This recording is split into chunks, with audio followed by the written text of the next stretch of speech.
Hey friends, welcome back to this channel. आज हम full metal jacket इस film के बारे में बात करने जा रहे हैं। फिल्म के पहले ही सीन में दिखाया जाता है कि एक एक करके बहुत सारे लोगों के बाल काटे जा रहे हैं। दरअसल ये सभी लोग मिलिट्री में भर्ती होकर यहाँ पर आए हैं और ट्रेनिंग से पहले इनके बाल काटे जा रहे हैं और फिर इन सबको लाइन में खड़ा करके इनका ट्रेनर, जिसका नाम सार्जेंट हार्टमैन है, वो सबके साथ बहुत ही सख्ती से बात करके यहाँ के नियमों की जानकारी उन सबको देता है और कहता है कि आप तभी बोलेंगे जब आपसे बात की जाएगी और हर बात के शुरू में और आखिर में आपको सर कहना होगा। हार्टमैन एक सोल्जर से गुस्से में बात कर ही रहा था कि दूसरा एक सोल्जर बीच में हार्टमैन का मजाक उड़ाने लगता है। इस सोल्जर का नाम जोकर है और फिर हार्टमैन सबको गालियां देता है और उस मजाक करने वाले सोल्जर को एक जोरदार पंच मारता है और फिर आगे बढ़ जाता है तो एक मुस्कुराते हुए सोल्जर को गुस्सा करता है। उस सोल्जर का नाम लॉरेंस है। लॉरेंस काफी मोटा था, इसीलिए हार्टमैन को लगता है कि ये कुछ भी नहीं कर पाएगा और इसी वजह से हार्टमैन उसकी मुस्कुराहट और मोटापे का मजाक बनाते हुए बहुत गुस्सा करता है।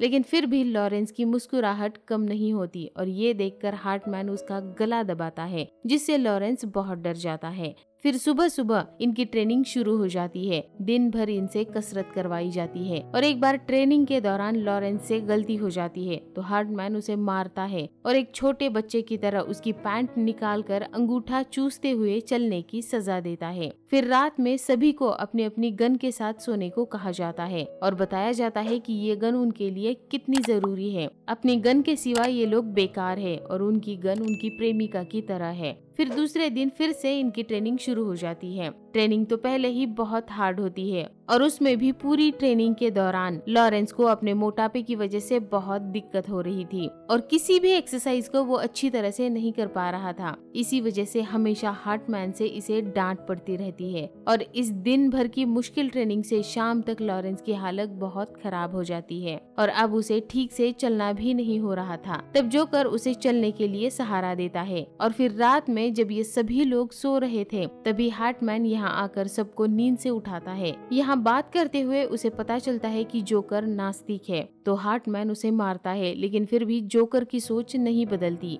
तब हार्टमैन जोकर को स्क्वाड लीडर बना के प्रमोशन करता है और लॉरेंस को ट्रेनिंग के दौरान सिखाने को कहता है। लॉरेंस की पूरी जिम्मेदारी जोकर को दे देता है। फिर अगले दिन से जोकर लॉरेंस को खुद की निगरानी में ट्रेनिंग में मदद करने लगता है। उसे गन के बारे में पूरी जानकारी देता है, जूते की लेस बांधना तक वो उसे सिखाता है और हर एक ट्रेनिंग एक्सरसाइज को पूरा करने का तरीका समझाता है। जोकर लॉरेंस को हर चीज सिखाता है, इसीलिए अब इन दोनों का समय एक दूसरे के साथ ज्यादा बीतने लगा है और अब धीरे धीरे लॉरेंस में काफी सुधार आने लगा है। फिर एक रात हार्टमैन उनकी बैरक में चेकिंग के लिए आता है और वो देखता है कि लॉरेंस के ट्रंक का ताला खुला हुआ था तो हार्टमैन ट्रंक को खोलता है और अंदर की सारी चीजें बाहर फेंकने लगता है और तभी उसे ट्रंक में एक डोनट मिलता है। ये डोनट लॉरेंस ने मेज से चुराया था। फिर यहाँ पे सजा के तौर पे वो सभी को पुशअप्स करने के लिए कहता है और इसी वजह से लॉरेंस पे अब सारे सोल्जर्स गुस्सा होने लगते हैं। लेकिन लॉरेंस की गलतियां अभी भी जारी है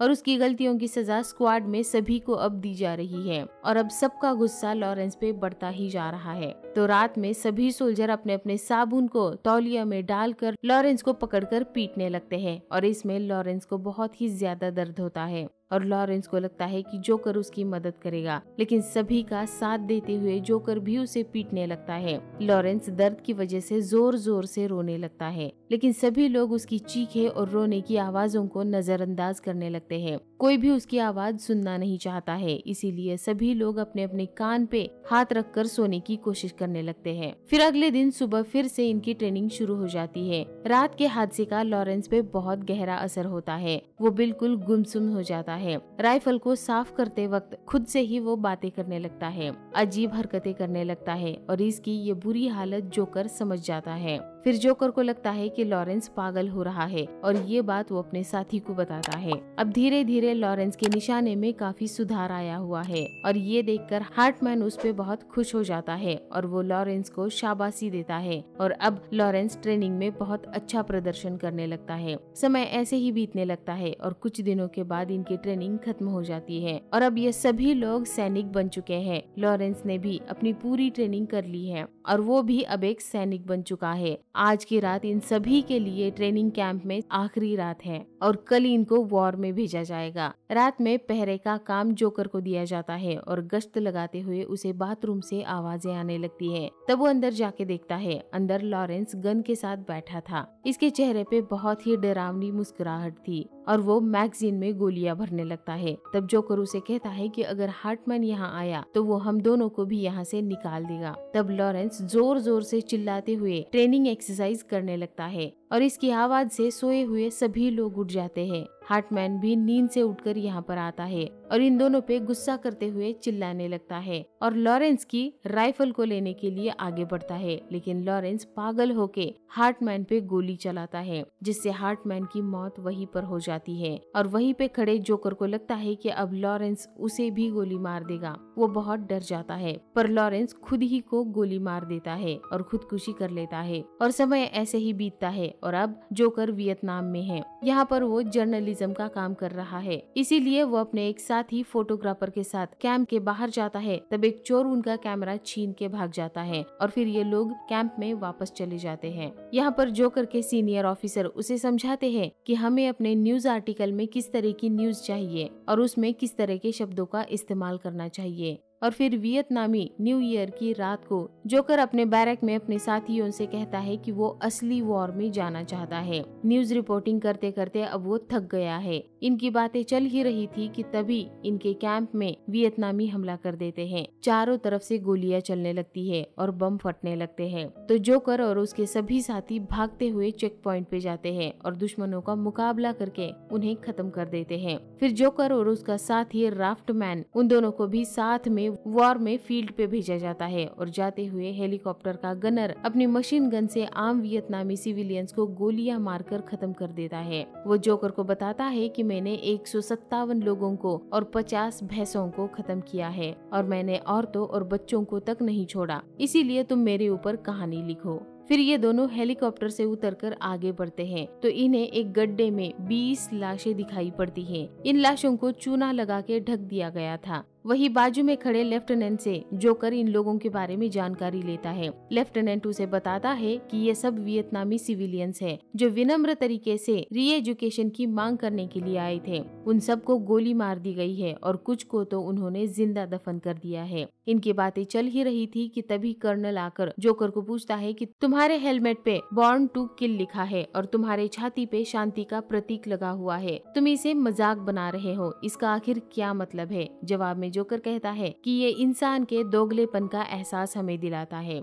फिर जोकर और राफ्टमैन कैंप में लौट जाते हैं। कैंप में उसे ट्रेनिंग के दौरान का एक साथी मिलता है। ये दोनों एक दूसरे को देखकर बहुत खुश हो जाते हैं और फिर वो साथी जोकर को अपनी पूरी टीम से मिलवाता है। बातों ही बातों में जब उनको पता चलता है कि जोकर ने अभी तक एक भी वॉर नहीं लड़ा है तो वो लोग जोकर का मजाक उड़ाने लगते हैं। वहीं पर एक वियतनामी सिपाही की लाश होती है, उस लाश के साथ भी ये लोग मजाक करने लगते हैं। फिर बाद में ये सभी लोग वॉर फील्ड पे निकल जाते हैं। इनके साथ इनके टैंक भी है। ये सभी लोग टैंक का सहारा लेकर पीछे पीछे बहुत ध्यान से आगे बढ़ रहे हैं। तभी अचानक से ब्लास्ट हो जाते हैं। सभी लोग ब्लास्ट से बचने के लिए नीचे लेट जाते हैं, लेकिन एक सिपाही ब्लास्ट से बच नहीं पाता और घायल होकर मर जाता है। फिर ये लोग आगे बढ़ते हैं तो एक बिल्डिंग से इन पे जोरदार फायरिंग होने लगती है। जवाब में अमेरिकी सोल्जर भी उन पर गोलियों की बारिश करने लगते हैं और बम बरसाने लगते हैं, जिससे घबराकर वियतनामी सिपाही यहाँ से भागने लगते हैं। उनमें से भी कुछ को ये लोग गोली मारकर गिरा देते हैं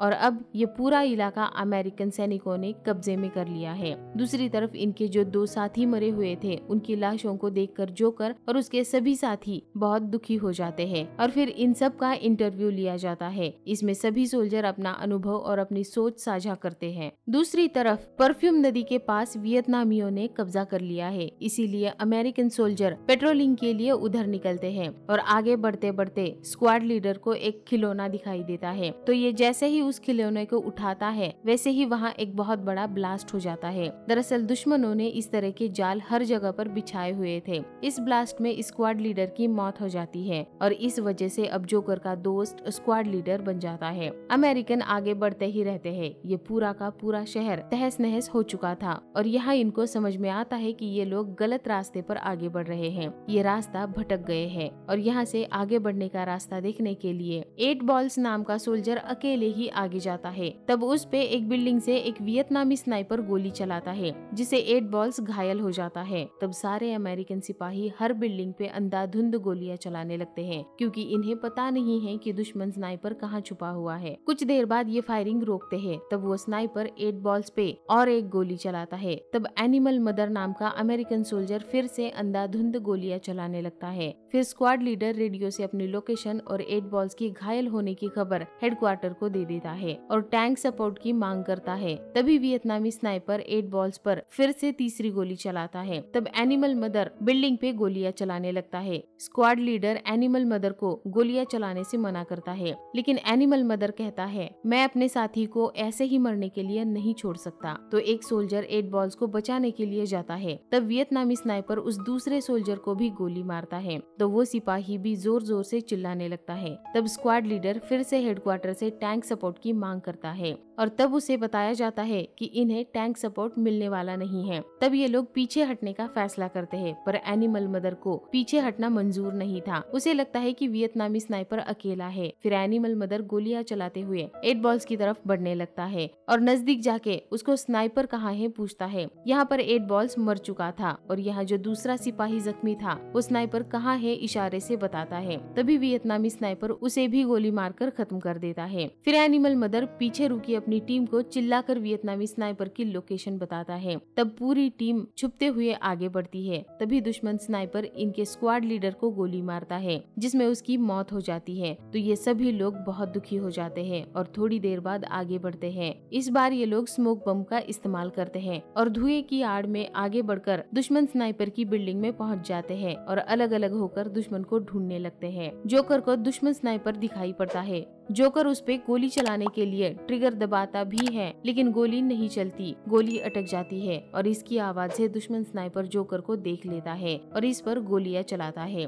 दरअसल ये दुश्मन स्नाइपर एक लड़की होती है और ये लड़की जोकर पे लगातार गोलियां चलाने लगती है। तभी राफ्टर मैन यहाँ आता है और उस लड़की को गोली मार देता है, जिससे वो लड़की नीचे गिर जाती है और तड़पने लगती है। तब जोकर के बाकी साथी यहाँ पर आ जाते हैं। एनिमल मदर चाहता है कि इस लड़की को ऐसे ही तड़पने दिया जाए, क्योंकि इस लड़की ने इनके साथियों को मारा था, लेकिन जोकर इस लड़की को इस तरह से नहीं तड़पते हुए देख सकता था। और तभी वो लड़की भी तड़पते हुए कहती है कि मैं चाहती हूँ कि तुम मुझे गोली मारो। तब जोकर उस लड़की को तड़प से बचने के लिए बड़ी मुश्किल से उसे गोली मारकर खत्म कर देता है और फिर ये लोग आगे बढ़ जाते हैं। इस हादसे से जोकर की झिझक अब खत्म हो गई है। अब सही मायने में वो खुद को एक सोल्जर समझता है और अब वो हर लड़ाई लड़ने के लिए तैयार है और इसी के साथ ये फिल्म खत्म हो जाती है। तो आपको इस फिल्म की स्टोरी कैसी लगी मुझे कमेंट करके जरूर बताइए। इस वीडियो को लाइक करिए ताकि ज्यादा से ज्यादा लोगों तक ये वीडियो पहुंच सके। मेरे दूसरे चैनल को, जिसके लिंक डिस्क्रिप्शन में दी है, वहाँ पे भी जाके विजिट करिए। अगर वो वीडियोस आपको पसंद आते हैं तो उस चैनल को भी सब्सक्राइब करिए।